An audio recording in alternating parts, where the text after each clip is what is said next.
The Little Prince. Chapter 1. Once when I was 6 years old, I saw a magnificent picture in a book called True Stories from Nature about the primeval forest. It was a picture of a boa constrictor in the act of swallowing an animal. Here is a copy of the drawing.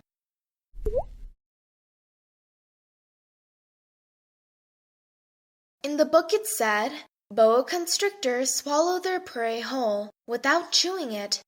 After that, they are not able to move, and they sleep through the 6 months that they need for digestion. I pondered deeply, then, over the adventures of the jungle. And after some work with a colored pencil, I succeeded in making my first drawing. My drawing number 1. It looked like this.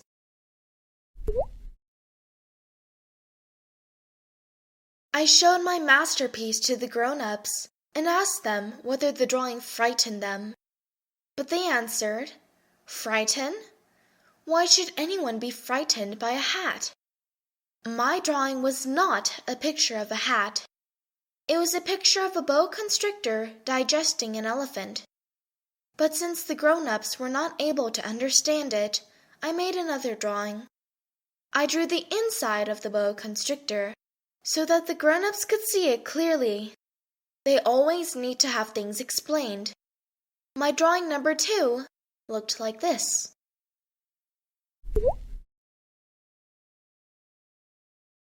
The grown-ups' response this time was to advise me to lay aside my drawings of boa constrictors, whether from the inside or the outside, and devote myself instead to geography, history, arithmetic, and grammar.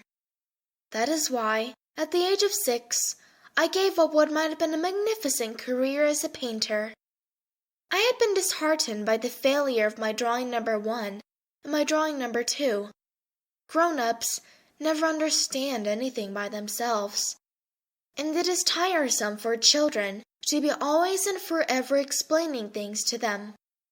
So then I chose another profession, and I learned to pilot airplanes. I have flown a little over all parts of the world, and it is true that geography has been very useful to me. At a glance, I can distinguish China from Arizona. If one gets lost in the night, such knowledge is valuable. In the course of this life, I have had a great many encounters with a great many people who have been concerned with matters of consequence. I have lived a great deal among grown-ups. I have seen them intimately, close at hand, and that has much improved my opinion of them. Whenever I met one of them who seemed to me at all clear-sighted, I tried the experiment of showing him my drawing number 1, which I have always kept. I would try to find out, if this was a person of true understanding. But whoever it was, he or she would always say, "That is a hat." Then I would never talk to that person about boa constrictors, or primeval forest, or stars. I would bring myself down to his level. I would talk to him about bridge, and golf, and politics, and neckties, and the grown-up would be greatly pleased to have met such a sensible man. So I lived my life alone, without anyone that I could really talk to, until I had an accident with my plane in the desert of Sahara 6 years ago.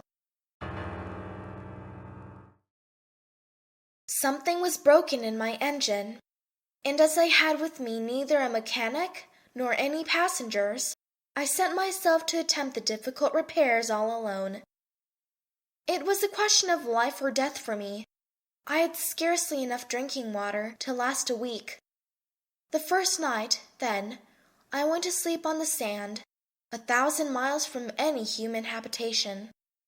I was more isolated than a shipwrecked sailor on a raft in the middle of an ocean. Thus, you can imagine my amazement, at sunrise, when I was awakened by an odd little voice. It said, "If you please, draw me a sheep." What? Draw me a sheep. I jumped to my feet, completely thunderstruck. I blinked my eyes hard. I looked carefully all around me, and I saw a most extraordinary small person who stood there examining me with great seriousness. Here you may see the best portrait that, later, I was able to make of him. But my drawing is certainly very much less charming than its model. That, however, is not my fault. The grown-ups discouraged me in my painter's career when I was 6 years old, and I never learned to draw anything, except boas from the outside and boas from the inside. Now I stared at this sudden apparition, with my eyes fairly starting out of my head in astonishment. Remember, I had crouched in the desert, 8,000 miles from any inhabited region, and yet my little man seemed neither to be straying uncertainly among the sands, nor to be fainting from fatigue, or hunger, or thirst, or fear. Nothing about him gave any suggestion of a child lost in the middle of a desert, 8,000 miles from any human habitation. When at last I was able to speak, I said to him, "But what are you doing here?" And in answer he repeated, very slowly, as if he were speaking of a matter of great consequence, "If you please, draw me a sheep." When a mystery is too overpowering, one dare not disobey. Absurd as it might seem to me, 8,000 miles from any human habitation, and in danger of death. I took out of my pocket a sheet of paper and my fountain pen. But then I remembered how my studies had been concentrated on geography, history, arithmetic, and grammar. And I told the little chap, a little crossly too, that I did not know how to draw. He answered me, "That doesn't matter. Draw me a sheep." But I had never drawn a sheep, so I drew for him one of the two pictures I had drawn so often. It was that of a boa constrictor from the outside, and I was astounded to hear the little fellow greet it with, "No, no, no, I do not want an elephant inside a boa constrictor. A boa constrictor is a very dangerous creature, and an elephant is very cumbersome. Where I live, everything is very small. What I need is a sheep. Draw me a sheep." So then I made a drawing. He looked at it carefully. Then he said, "No, this sheep is already very sickly. Make me another." So I made another drawing. My friend smiled gently and indulgently. "You see for yourself," he said, "that this is not a sheep. This is a ram. It has horns." So then I did my drawing over once more, but it was rejected too, just like the others. "This one is too old. I want a sheep that will live a long time." By this time, my patience was exhausted, because I was in a hurry to start taking my engine apart, so I tossed off this drawing, and I threw out an explanation with it. "This is only his box. The sheep he asked for is inside." I was very surprised to see light break over the face of my young judge. "That is exactly the way I wanted it. Do you think that the sheep will have to have a great deal of grass?" "Why?" "Because where I live everything is very small." "There will surely be enough grass for him," I said. "It is a very small sheep that I have given you." He bent his head over the drawing. "Not so small that, look, he has gone to sleep." And that is how I made the acquaintance of the little prince.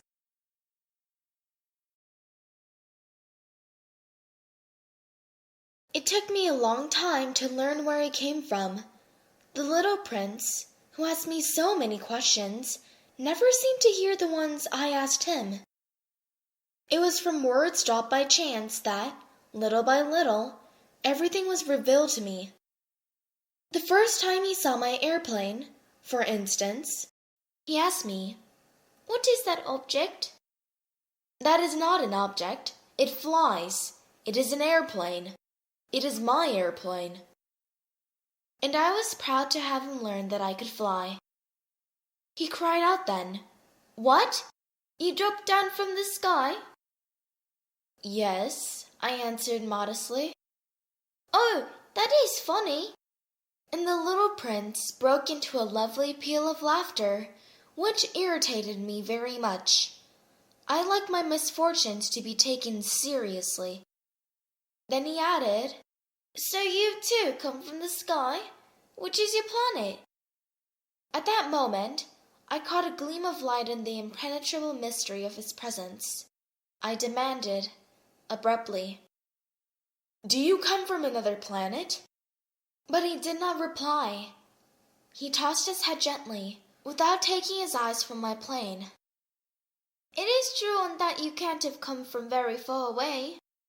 And he sank into a reverie, which lasted a long time. Then, taking my sheep out of his pocket, he buried himself in the contemplation of his treasure. You can imagine how my curiosity was aroused by this half-confidence about the other planets. I made a great effort, therefore, to find out more on the subject. "My little man, where do you come from? What is this 'where I live' of which you speak? Where do you want to take your sheep?" After a reflective silence, he answered, "The thing that is so good about the box you have given me is that at night he can use it as his house." "That is so, and if you are good, I will give you a string too, so that you can time during the day, and a post to time too." But the little prince seemed shocked by this offer. "Tie him? What a queer idea!"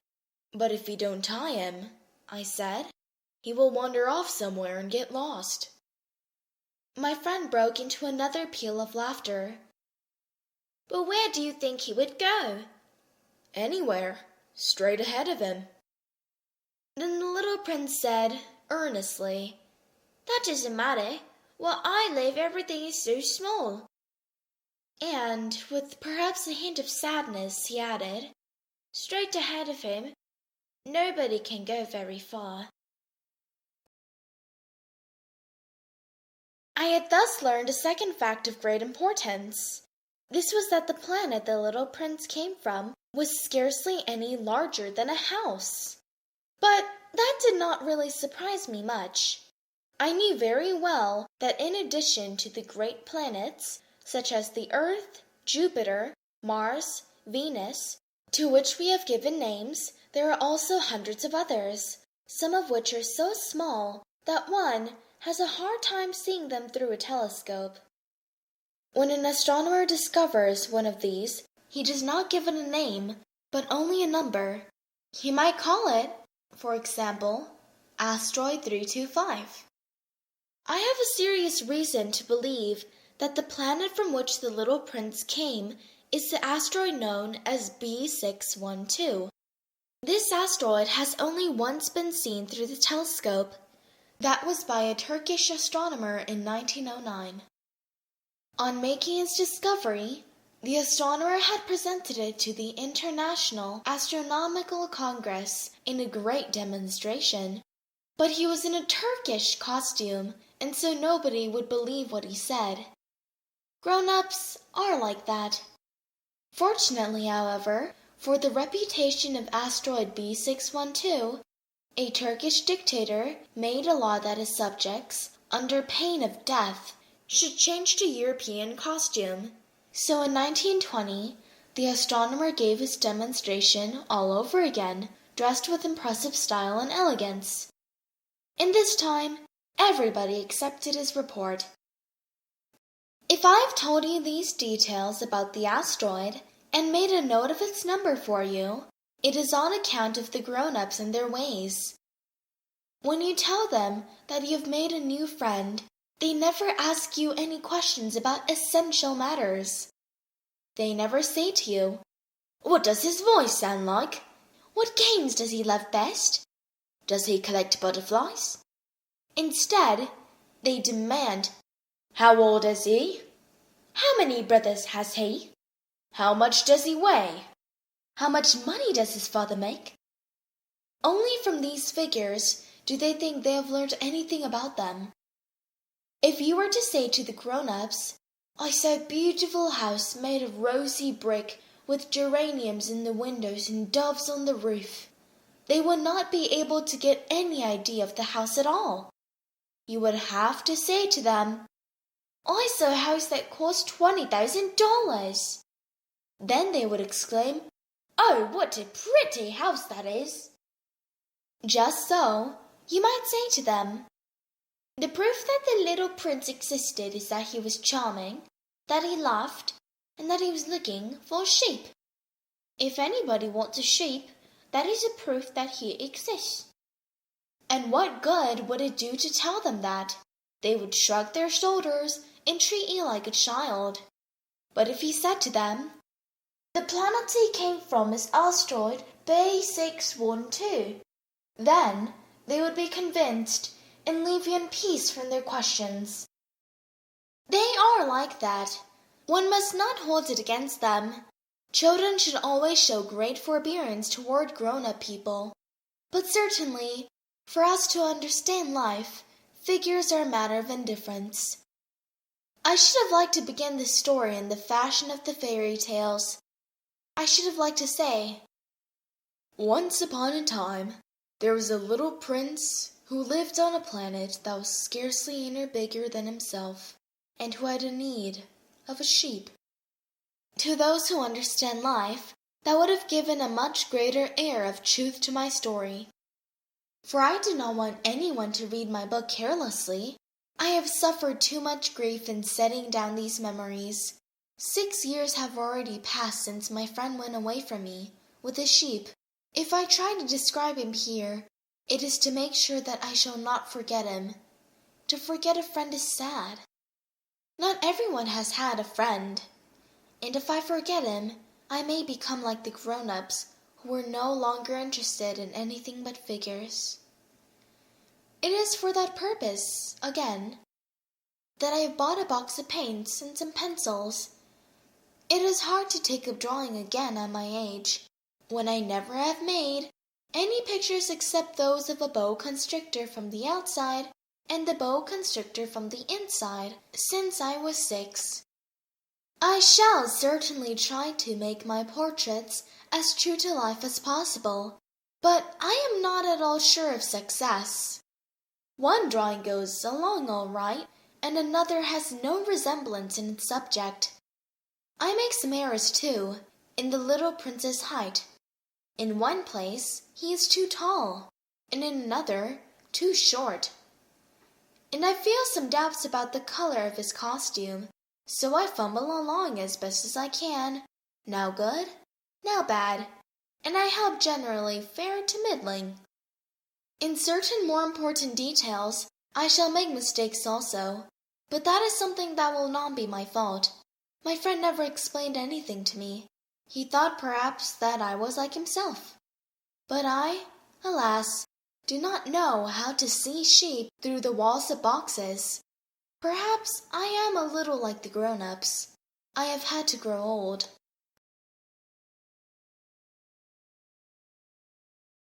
As each day passed, I would learn, in our talk, something about the little prince's planet, his departure from it, his journey. The information would come very slowly, as it might chance to fall from his thoughts. It was in this way that I heard, on the 3rd day, about the catastrophe of the baobabs.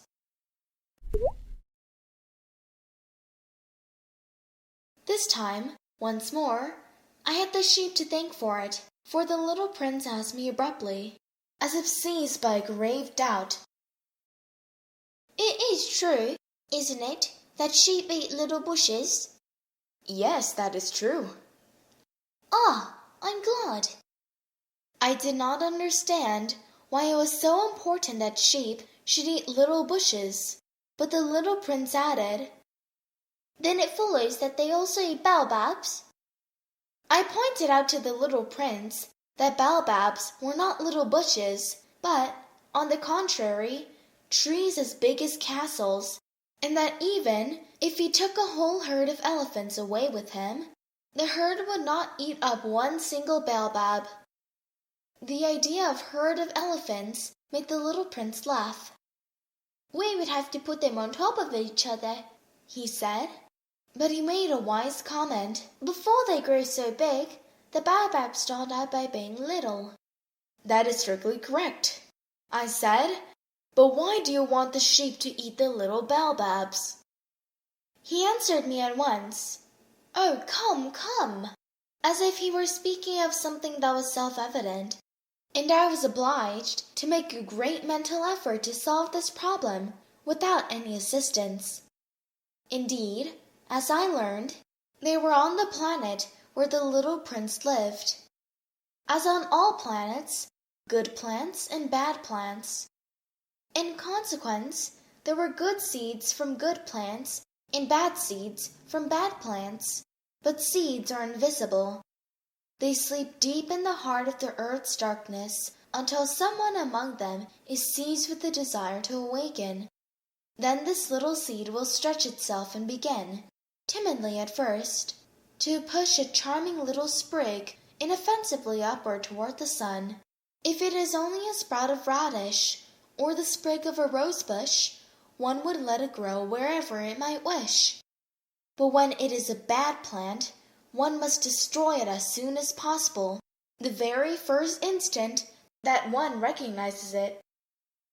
Now there were some terrible seeds on the planet that was the home of the little prince, and these were the seeds of the baobab. The soil of that planet was infested with them. A baobab is something you will never be able to get rid of if you attend to it too late. It spreads over the entire planet. It bores clear through it with its roots. And if the planet is too small and the baobabs are too many, they split it in pieces. "It is a question of discipline," the little prince said to me later on.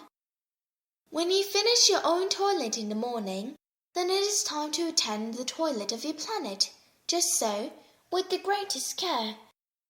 You must see to it that you pull up regularly all the baobabs at the very first moment when they can be distinguished from the rose bushes, which they resemble so closely in their earliest youth. It is very tedious work," the little prince added, "but very easy." And one day he said to me, "You ought to make a beautiful drawing so that the children where you live can see exactly how old this is. That would be very useful to them if they were to travel some day. Sometimes," he added, "there is no harm in putting off a piece of work until another day. But when it is a matter of baobabs, that always means a catastrophe. I knew a planet that was inhabited by a lazy man. He neglected 3 little bushes." So, as the little prince described to me, I have made a drawing of that planet. I do not much like to take the tone of a moralist, but the danger of the baobabs is so little understood, and such considerable risks would be run by anyone who might get lost on an asteroid, that for once I am breaking through my reserve. "Children," I say plainly, "watch out for the baobabs." My friends, like myself, have been skirting this danger for a long time without ever knowing it, and so it is for them that I have worked so hard over this drawing. The lesson which I pass on by this means is worth all the trouble it has cost me. Perhaps you will ask me, why is there no other drawing in this book as magnificent and impressive as this drawing of the baobabs? The reply is simple. I have tried, but with the others, I have not been successful. When I made the drawing of the baobabs, I was carried beyond myself by the inspiring force of urgent necessity. O little prince, bit by bit I came to understand the secrets of your sad little life. For a long time, you had found your only entertainment in the quiet pleasure of looking at the sunset. I learned that new detail on the morning of the 4th day, when you said to me, "I am very fond of sunsets. Come, let us go look at a sunset now." "But we must wait," I said. "Wait for what?" "For the sunset. We must wait until it is time." At first, you seemed to be very much surprised, and then you laughed to yourself. You said to me, "I am always thinking that I am home." Just so. Everybody knows that when it is noon in the United States, the sun is setting over France. If you could fly to France in 1 minute, you could go straight into the sunset, right from noon. Unfortunately, France is too far away for that. But on your tiny planet, my little prince, all you need to do is move your chair a few steps. You can see the day end and the twilight falling whenever you like. One day, you said to me, I saw the sunset 44 times.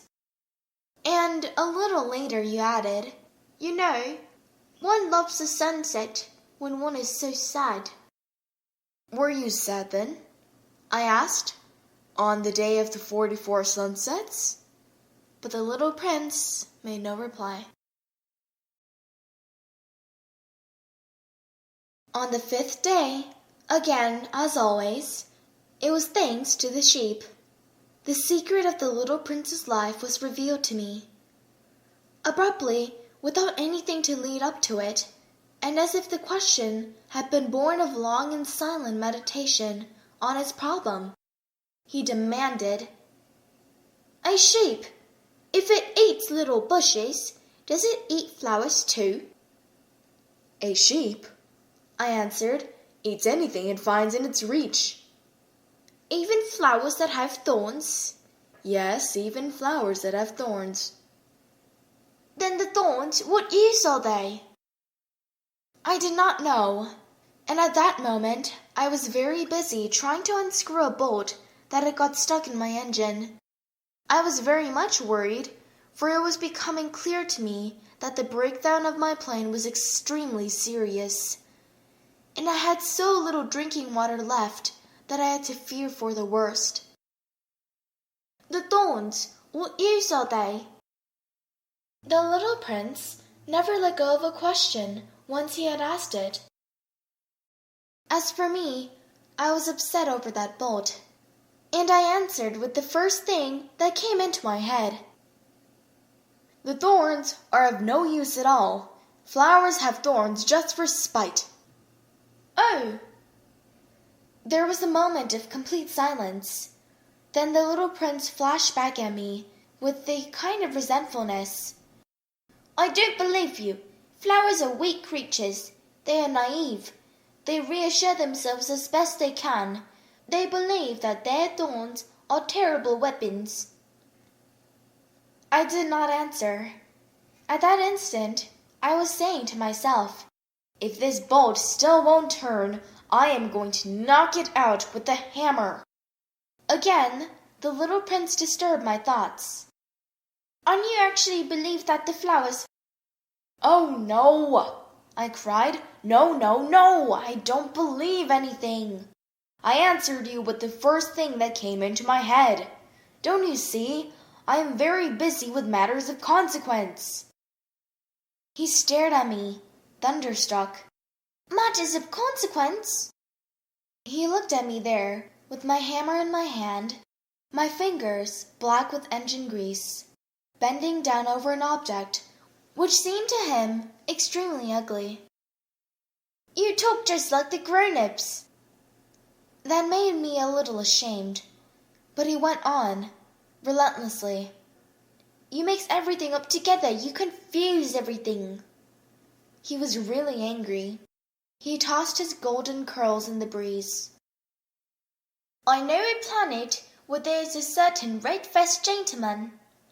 He's never smelled a flower. He's never looked at a star. He's never loved anyone. He's never done anything in his life but add up figures.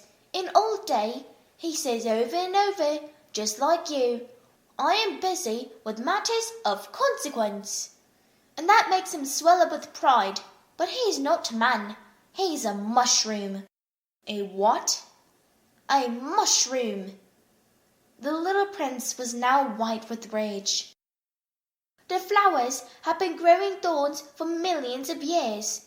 For millions of years, the sheep have been eating them just the same. And is it not a matter of consequence to try and understand why the flowers go to so much trouble to grow thorns which are never of any use to them? Is the warfare between the sheep and the flowers not important? Is this not of more consequence than a fat, red-faced gentleman's sums? And if I know, I, myself, one flower, which is unique in the world, which grows nowhere but on my planet, but which one little sheep can destroy in a single bite some morning, without even noticing what he is doing. Oh, you think that is not important? His face turned from white to red as he continued. If someone loves a flower, of which just one single blossom grows in all the millions and millions of stars, it is enough to make him happy just to look at the stars. He can say to himself, somewhere my flower is there. But if the sheep eats the flower, in one moment all the stars will be darkened. And you think that it is not important? He could not say anything more. His words were choked by sobbing. The night had fallen. I had let my tools drop from my hands. Of what moment now was my hammer, my bolt, or thirst, or death? On one star, one planet, my planet, the earth, there was a little prince to be comforted. I took him in my arms and rocked him. I said to him, "The flower you love is not in danger. I will draw you a muzzle for your sheep. I will draw you a railing to put around your flower. I will." I did not know what to say to him. I felt awkward and blundering. I did not know how I could reach him, where I could overtake him, and go on hand in hand with him once more. It is such a secret place, the land of tears. I soon learned to know this flower better. On the little prince's planet, the flowers had always been very simple. They had only one ring of petals. They took up no room at all. They were a trouble to nobody. One morning they would appear in the grass, and by night they would have faded peacefully away. But one day, from a seed blown from no one knew where, a new flower had come up, and the little prince had watched very closely over this small sprout, which was not like any other small sprouts on his planet. It might, you see, have been a new kind of baobab. The shrub soon stopped growing and began to get ready to produce a flower. The little prince, who was present at the first appearance of a huge bud, felt at once that some sort of miraculous apparition must emerge from it. But the flower was not satisfied to complete the preparations for her beauty in the shelter of her green chamber. She chose her colors with the greatest care. She adjusted her petals one by one. She did not wish to go out into the world all rumpled like the field poppies. It was only in the full radiance of her beauty that she wished to appear. Oh yes, she was a coquettish creature, and her mysterious adornment lasted for days and days. Then one morning, exactly at sunrise, she suddenly showed herself.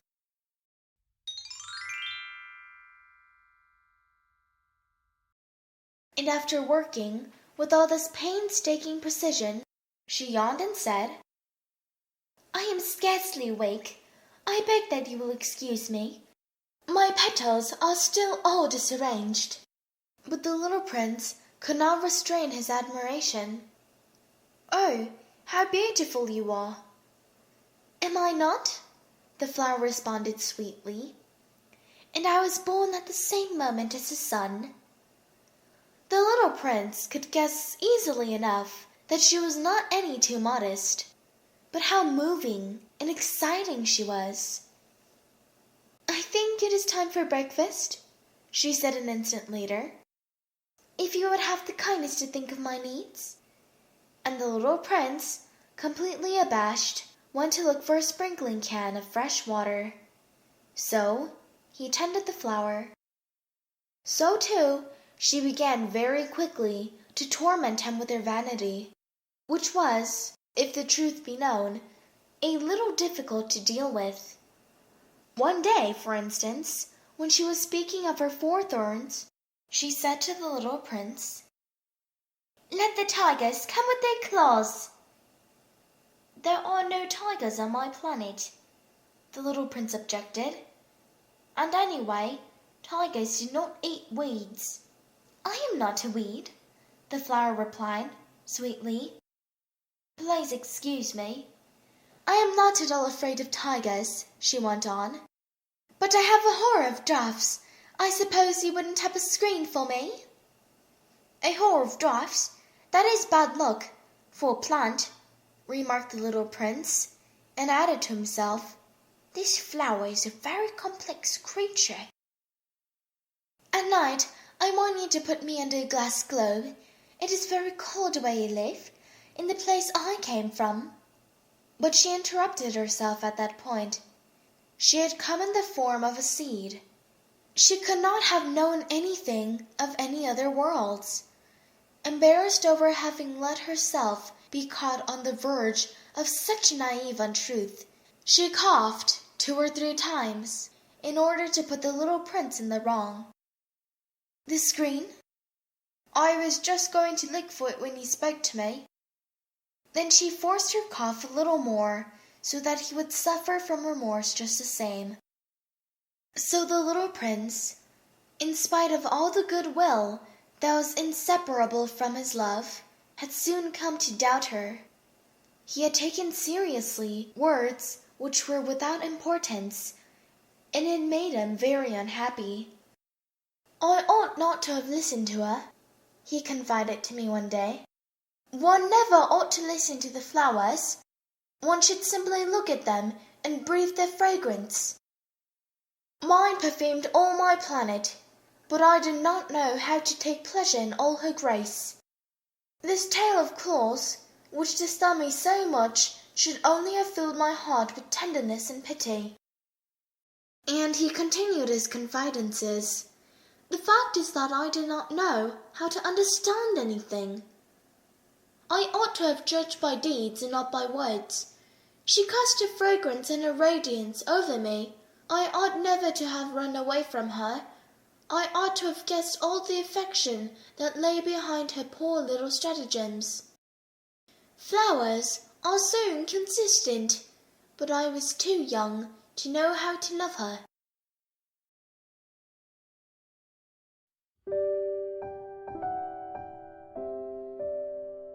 I believe that for his escape he took advantage of the migration of a flock of wild birds. On the morning of his departure, he put his planet in perfect order. He carefully cleaned out his active volcanoes. He possessed 2 active volcanoes, and they were very convenient for heating his breakfast in the morning. He also had 1 volcano that was extinct. But, as he said, one never knows. So he cleaned out the extinct volcano too. If they are well cleaned out, volcanoes burn slowly and steadily without any eruptions. Volcanic eruptions are like fires in a chimney. On our Earth, we are obviously much too small to clean out our volcanoes. That is why they bring no end of trouble upon us."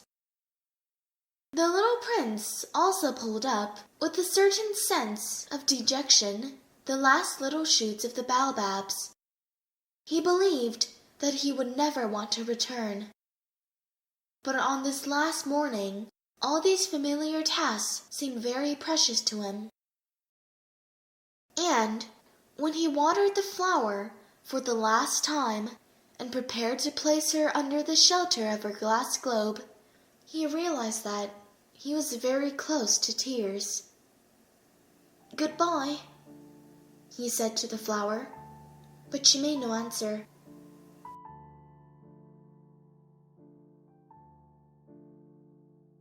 "Goodbye," he said again. The flower coughed, but it was not because she had a cold. "I've been silly," she said to him at last. "I ask your forgiveness. Try to be happy."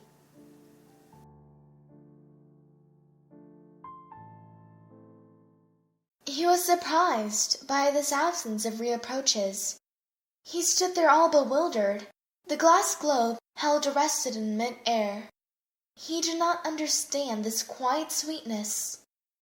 "Of course I love you," the flower said to him.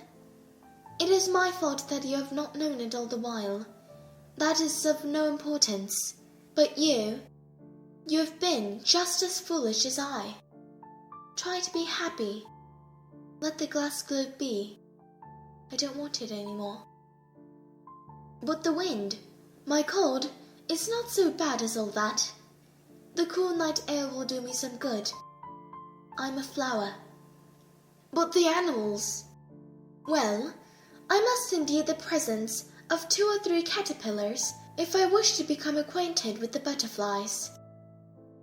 It seems that they are very beautiful, and if not the butterflies and the caterpillars, who will call upon me? You will be far away.